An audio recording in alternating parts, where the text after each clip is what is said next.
What's up, guys? Welcome to Joy of the Trade. Not exactly a joyous week in the stock market.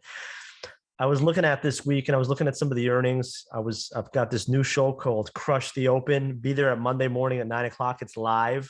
So you'll be there. You'll be typing in your comments. We'll look at stocks you want to talk about the NFL bets that I made in the weekend. It's a fun time. It's with my boy Lance. But we were looking at some of the futures some of the future earnings at the beginning of the week that we had this week. It's earnings season. Next week's going to be amazing. We have like a star-studded lineup of tech companies that we can talk about. But we were talking early about Netflix and Tesla, the two big ones this week. So Netflix was a stock that had an implied volatility move of 13%. So what does that mean? It means to break even on the weekly option, you needed the stock to trade north of 13%, which it did. And the options barely moved. The stock traded up like 16, 17%, and options were up like 60%, which is terrible considering how how much risk you have on the downside. So a little bit of a trading lesson. You're risking 100% loss because if you're wrong and they had terrible earnings, you're going to be out. Like you're not going to recoup any money. You're going to lose 100% of the premium of the option. And if you're right, you're going to make 60%. So you're going to have this inverted, always risk reward on those really expensive implied volatility options with a short duration. So just something you all need to think about if you're trying to play home run derby out there. I know we like to, but we like to look for situations where we could actually still make some money. So let me show you something on the screen here, which kind of pissed me off this week. So we now have this Fed that is actively, literally trying to suppress the stock market. I'm going to show you how. And it's pissing me off because this isn't a game. This isn't a toy. I mean, I was pissed off when they were doing it on the upside with the plunge protection team and stepping in to save the market. I'm a free markets capitalist completely. So I get pissed off at their meddling.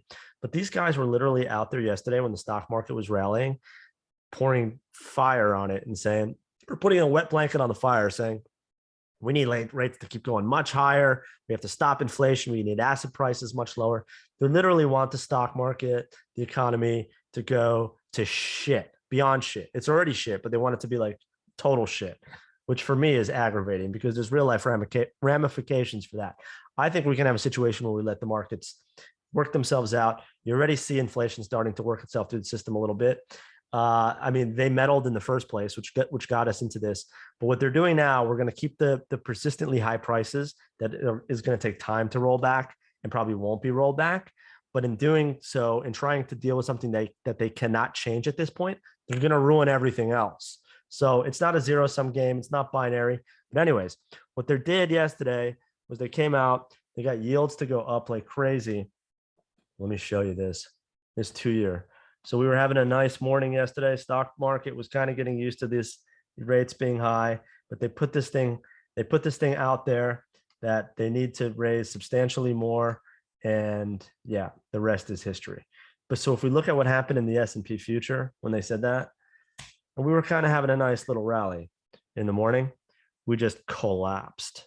We just totally collapsed. So just keep in mind that we're going to have these short squeeze rallies. Market's oversold. I've been playing it from the long side, probably why I'm a little bit more pissed off because I've been correctly timing into these things.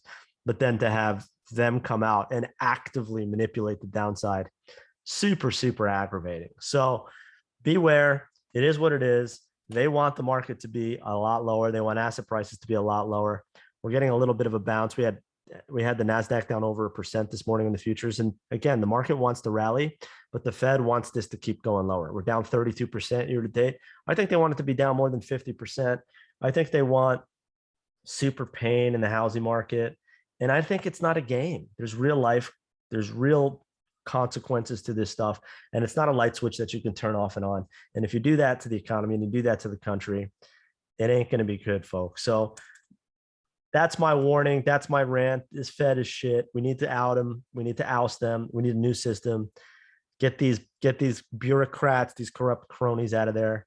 They're ruining things for everybody. They have been for a while, but it's gone. The charade's over and it's gone on far too long. And the damage they're doing now is going to be terrible and horrific. So in the short run, what I'll tell you to do is to keep your inventory fresh. Don't get married to positions for too long. Don't fall in love. Don't think there's going to be like one small window to buy stocks and then it disappears. These guys want their market to be lower for longer and lower than here. So keep that in the back of your head. Buy a little bit here and there, contribute here and there, but can't fight the Fed, kids. They want it lower. So watch on Monday. We're going to talk about earnings. And that's just a broader market. You're going to have individual stocks that are going to beat and they're going to explode to the upside the way Netflix did. And there's going to be other situations that we can take advantage of. So watch Crush the Open Monday morning. Sign up to get your notification to come watch it live. Be with us live. It's a little bit of a different show. We have a little bit more fun with it. It's not so serious. We have some jokes. But then the best part about it is it's Monday morning. It's right before the market's going to open, the open of the week. And we get right into heavy duty trading. We look at options levels. We're looking at the futures. We're looking at what you can do, plays you can make early on in the week. So a lot of value, a lot of fun. Sign up for Crush the Open, kids. Have a great weekend. LFG.